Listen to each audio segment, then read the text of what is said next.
So we're looking at factors of numbers. The first thing we need to look at is what are factors of numbers, or what is a factor of a number.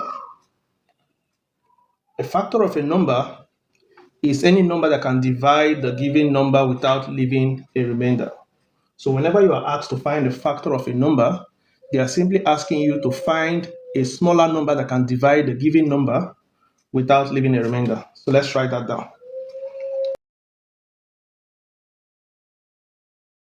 So a factor of a number is any number that can divide a particular number or a given number without leaving a remainder. Let's see an example.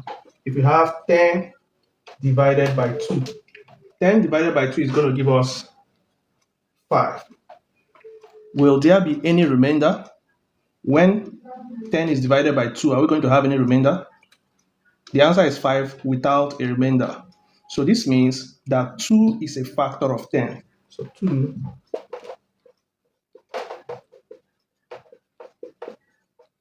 Let's look at another situation. 10 divided by 4. 10 divided by 4. When 10 is divided by 4, you have 2 remainder 2. So when 10 is divided by 4, you have 2 remainder 2. So since there will be a remainder when 10 is divided by 4, this means that 4 is not a factor of 10.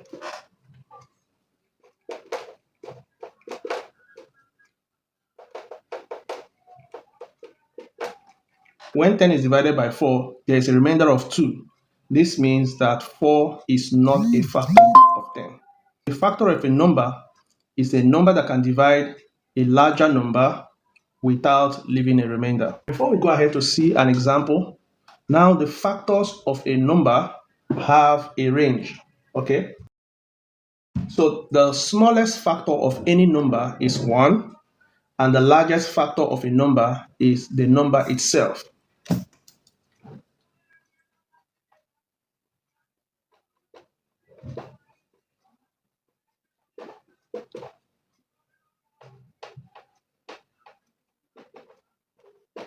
So whenever you're writing out the factors of a number, the smallest factor of every number is 1, and the largest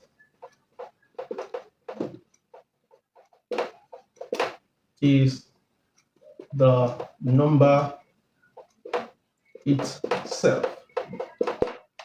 Okay, so the smallest factor of a number is 1. The largest factor of a number is the number itself.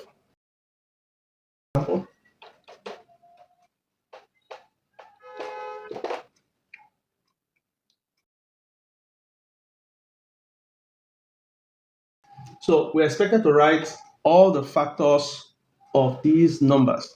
The numbers are 10, 24, 32, and 80.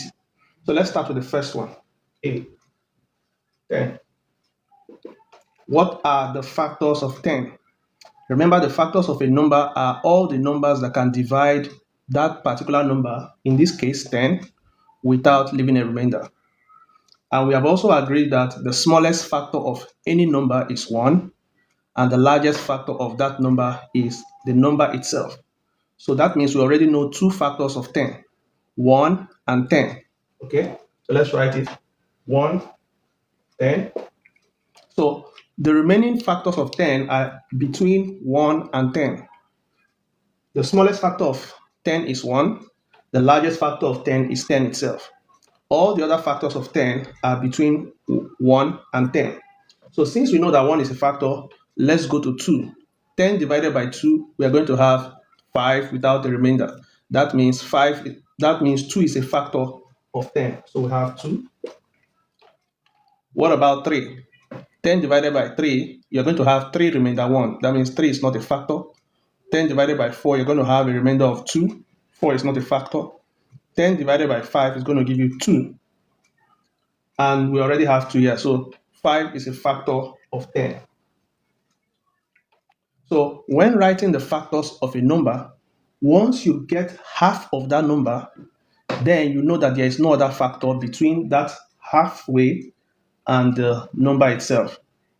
So once we have gotten to half of the number, then there is no other factor between the number and half of itself. So we can rewrite this from smallest to biggest. So the factors are 1, 2, 5, and 10. So these are the factors of 10.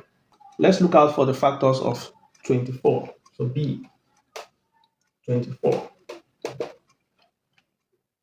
So the factors of 24 are all the numbers that can divide 24 without leaving a remainder. The smallest factor of 24 is 1. The largest factor of 24 is 24 itself. So every other factor of 24 is going to be between 1 and 24. So 1 is a factor, we step up a little, 2. 24 divided by 2 is 12 without a remainder. So just by getting 12, we have gotten 2 factors, 2 and 12. So now we have 2 and 12. Okay? So when you divide a number by its factor, the answer you get is also a factor of the number. So since 24 divided by 2 is 12, 12 is also a factor of 24. Okay? So let's look at 3. 24 divided by 3 is going to give us what? 8, right? 24 divided by 3 is going to give us 8. Is there any remainder? No remainder. So that means 3 and 8 are factors of 24. So we've gotten 1, 2, 3, 4, 5, 6 factors. So 3 is a factor of 24. What about 4? 24 divided by 4 is going to give us 6. That means 4 is a factor and 6 is a factor.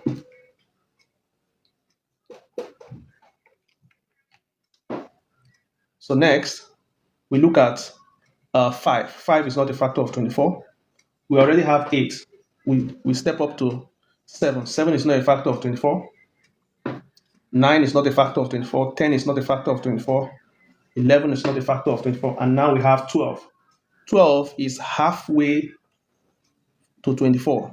So that means since we have 12, there is no other factor between 12 and 24. So let's write down the factors in order from the smallest to the largest. 1, 2, 3, 4, 6, 8, 12, and 24. So these are the factors of 24 rearranged from the smallest value to the largest value. Let's look at the remaining questions.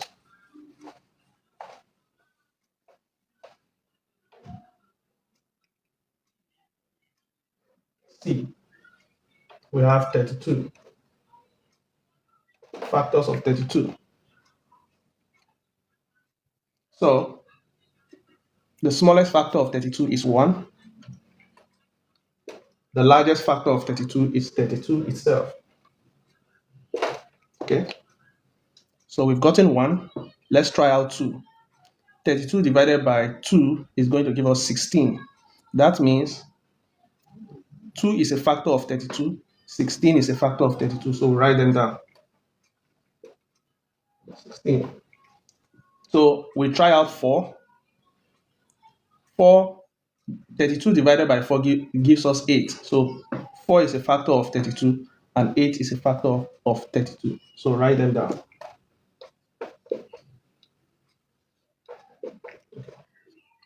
So remember, once we've gotten to half of the number, that means there is no other number that is a factor of 32 that is larger than 16. Okay, so we've tried 4. So the next number we can try is 5. Is 5 a factor of 32? No, because 32 divided by 5 is going to give us 6 remainder 2. Is 6 a factor? No.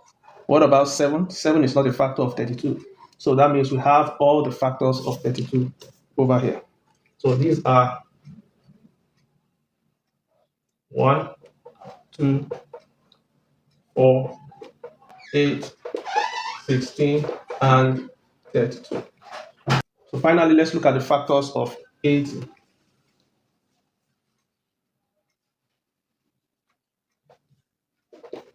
The smallest factor of 80 is 1, and the largest factor of 80 is 80 itself. So all the other factors of 80 are between 1 and 80. So now, every other factor is between 1 and 80. So let's try out 2. 80 divided by 2 is 40. That means 2 is a factor of 80, and 40 is a factor of 80. We've gotten 2 and 40, so we try out 3. Is 3 a factor of 80? The answer is no, because 80 divided by 3, there will be a remainder. What about 4? 80 divided by 4 is going to give us 20. That means 4 is a factor of 80, and 20 is a factor of 80. So 4 and 20. Okay. Next, 5. Is 5 a factor of 80? 5 is a factor of 80 because 80 divided by 5 is going to give us 16. So 5 is a factor of 80, and 16 is a factor of 80. So 5 and 16. Okay. So next we try out 6. Is 6 a factor of 80? The answer is no. There will be a remainder when 80 is divided by 6. 7 is not a factor of 80. 8 is a factor of 80. 80 divided by 8 is going to give us 10. So that means 8 is a factor of 80 and 10 is a factor of 80. So 8 and 10. So we've gotten to 8 and 10. So that means we've written down all the factors of 80. So they are not written from smallest to biggest. So let's write them down from the smallest value to the largest value. So this gives us 1, 2, 4, 5, 8, 10, 16, 20, 40, and 80. So all these values are factors of 80. Okay. So we've looked at what factors of numbers are. We have also seen an example of how to write down all the factors of a number.